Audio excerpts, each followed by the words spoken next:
Bom dia! Lindo, maravilhoso e abençoado dia na presença de Deus.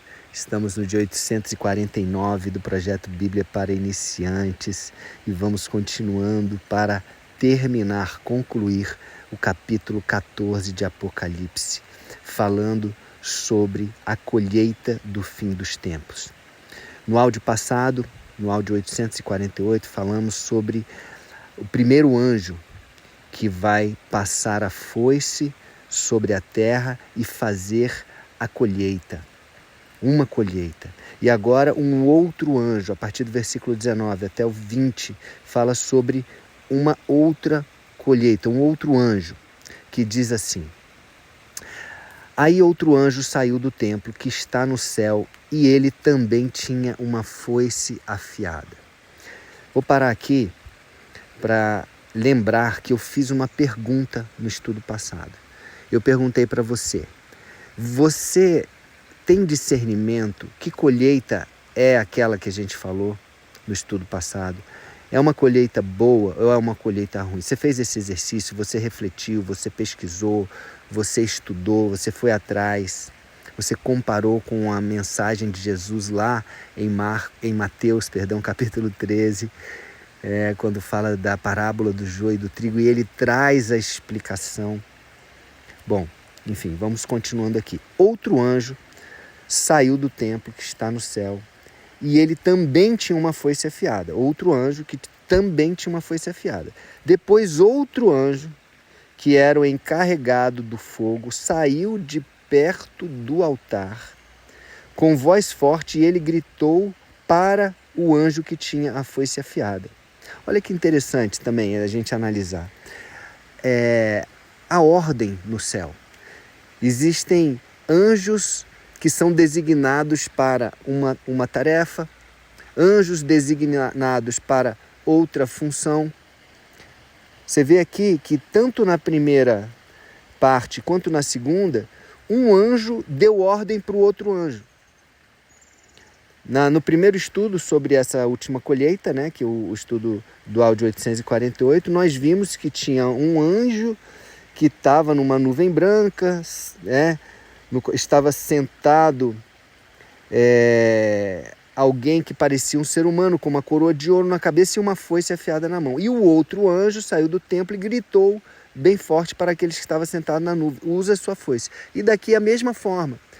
É um outro anjo, não é o mesmo anjo que aquele, é um outro anjo, E outro anjo também saiu que estava que era encarregado do fogo. Que fogo é esse? É o fogo do incenso, Aquele fogo que não se apaga, que diz lá no Antigo Testamento, aquele fogo que tinha que se manter aceso todos os dias. Tinha um sacerdote que era encarregado. Então, Deus, ele traz para nós também que nós, como igreja, estejamos organizados. Por que eu estou trazendo isso? É interessante a gente entender que tudo que se refere a Deus tem uma ordem, tem uma hierarquia, certo? Então nós devemos entender isso e trazer isso para as nossas vidas, saber qual que é o nosso papel aqui na Terra. Porque Jesus, ele dá ordens para nós que são ordens genéricas, tipo: ide, pregai o evangelho, levai a mensagem, fazei discípulos de todas as nações, batizai em nome do Pai, do Filho e do Espírito Santo. Isso é para todos, mas existem os ministérios, uns são pastores, outros são evangelistas, outros são mestres, outros são apóstolos, outros são profetas. Então nós precisamos entender qual é o nosso papel dentro do corpo de Cristo, O próprio 1 Coríntios capítulo 12 fala sobre isso, das partes do corpo, tá? Eu quis trazer essa reflexão aqui antes de continuar, mas enfim, vamos continuando aqui. Então esse outro anjo gritou para o anjo que tinha a foice afiada, dizendo assim: use a foice e corte os cachos de uvas da videira da terra, pois as uvas estão maduras. Olha que interessante. Use a foice e corte os cachos de uva da videira da terra. Geralmente, quando a gente ouve sobre uva, né, sobre videira, pode se trazer uma perspectiva positiva, boa, certo?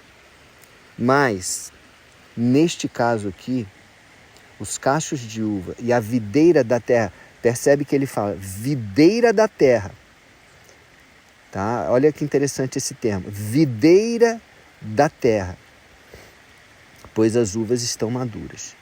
Que uvas são essas e que videira é essa? Vamos continuar aqui, depois a gente volta para fazer um entendimento melhor sobre isso. Então o anjo passou a foice sobre a terra, cortou os cachos de uvas da videira e os jogou no tanque da violenta ira de Deus, onde as uvas são pisadas. Aí a gente começa a entender que essas uvas não são tão boas. E essa videira também não é boa, porque Deus está jogando tá mandando jogar no tanque da violenta ira de Deus. Olha, gente, na palavra diz que Deus se ira todos os dias. É lógico que ele vendo tudo que está acontecendo aqui na terra, tanta violência, tanta imoralidade, tanta idolatria, ele se ira todos os dias. Essa ira de Deus, ela só é contida pela misericórdia dele. O que é a misericórdia? É você dar tempo para que as pessoas possam se consertar. É você entender que existe talvez ali uma esperança para aquela pessoa, né? Uma chance, né? A graça, o que é a graça? É uma chance, a graça de Deus. Por causa da graça de Deus, nós não somos consumidos. Mas a ira de Deus, ela também existe. Da mesma forma que existe a graça, existe a ira. E essa ira vai se cumprir no tempo certo. No trono branco, no dia do juízo final. Olha aí, ó. A violenta ira de Deus, onde as uvas são pisadas. Lá em Isaías, acabei de ler lá em Isaías também, 63:3, dá uma chegada lá e vê lá. Fala também, dá essa referência, né? As uvas pisadas no tanque da ira de Deus. Meu Deus. E versículo 20, para terminar. As uvas foram pisadas no tanque que ficava fora da cidade, aí, fora de Jerusalém, fora da cidade. E o rio de sangue que saiu desse tanque tinha 300 quilômetros, olha aí, 300 quilômetros de sangue, de comprimento, por 1,5 metro de fundura, olha aí, batendo aí mais ou menos no umbigo ou no peito, dependendo da altura da pessoa, de sangue. Por 300 quilômetros esse rio se estendia. Amém? Agora vamos voltar aqui no versículo 18, como eu falei, falando sobre os cachos de uvas e a videira da terra. Olha, use a foice e corte os cachos de uvas da videira da terra, pois as uvas estão maduras. Gente, olha que é interessante a gente entender que o lado do mal, né, os demônios, o diabo, os anjos que caíram, né, porque eles caíram do céu por conta própria, eles decidiram se rebeliar por influência de Satanás, caíram, estavam sob autoridade de Satanás, caíram, e hoje eles entendem do mundo espiritual, então eles querem o quê? Qual é o maior objetivo dos anjos que caíram? Enganar o povo de Deus. Enganar os filhos de Deus, enganar o homem, porque eles têm raiva do homem que tem direito ao perdão. Eles não têm direito ao perdão porque eles não poderiam, eles estavam lá. A gente tem que ter fé para acreditar a Deus, sem fé é impossível agradar a Deus, mas eles não, eles já sabiam, e Satanás quis toda a honra para ele, toda a glória para ele, caiu, foi jogado do céu. Nós já falamos sobre isso, vamos falar mais, né? O próprio Miguel, né, foi usado para tirar ele do céu, um anjo de guerra. E hoje, a estratégia maior do inimigo é se parecer com Deus, se parecer com Jesus, trazer uma uma máscara boa, né? É o famoso lobo em pele de cordeiro, lobo em pele de coelho, de lebre, né? Por quê? Ele está falando aqui de uma videira da terra. E nós sabemos que existe a videira verdadeira. João capítulo 15, versículo 1 diz: eu sou a videira verdadeira, aquele que permanece em mim. Entende? Então, Jesus é a videira verdadeira. Ele falou: eu sou a videira verdadeira. E existe essa videira falsa.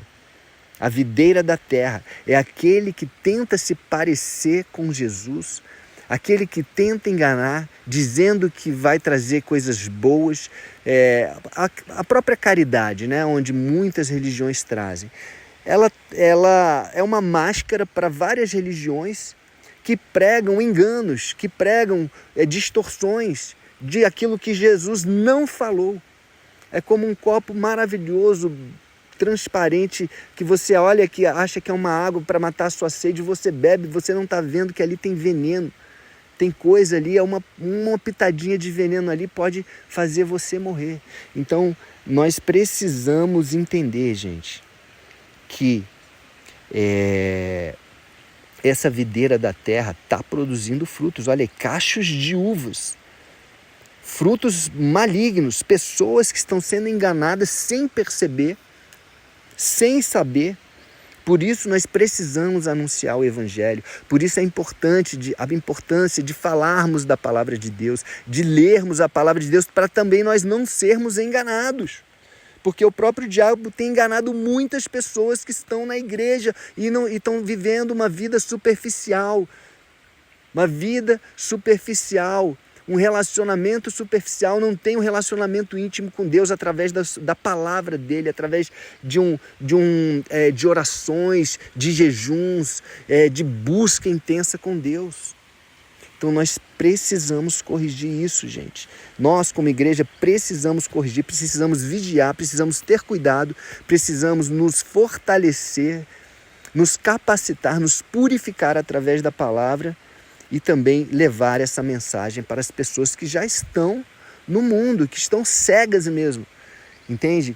E por compaixão, misericórdia, nós temos este dever, este mandamento de ir e levar essa mensagem da salvação, essa mensagem de Deus para as pessoas.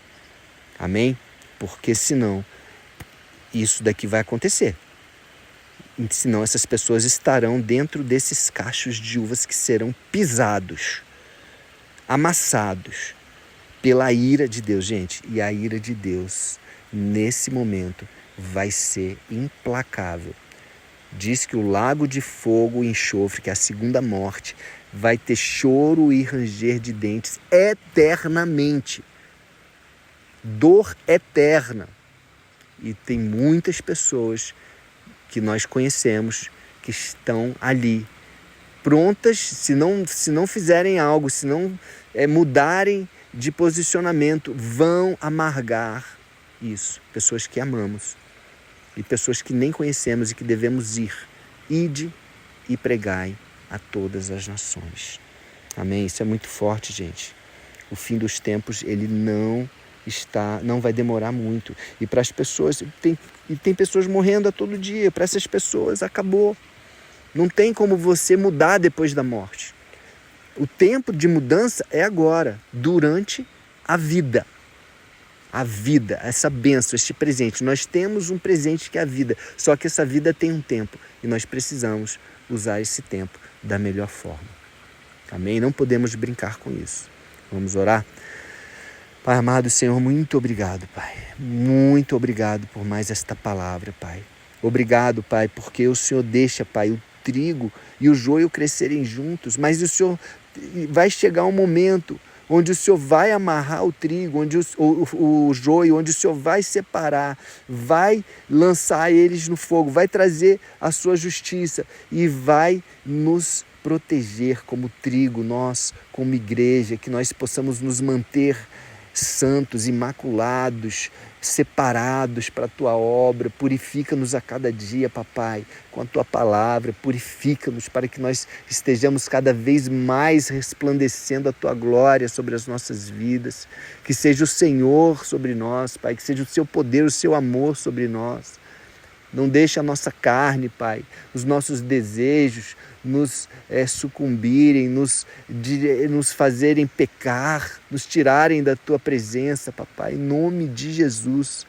Nós Te agradecemos, Pai, agradecemos, Jesus, Te recebemos como Senhor e Salvador das nossas vidas. Obrigado, Espírito Santo, por estar em nós, nos capacitando, direcionando e nos orientando, nos convencendo do pecado a cada dia, em nome de Jesus, amém?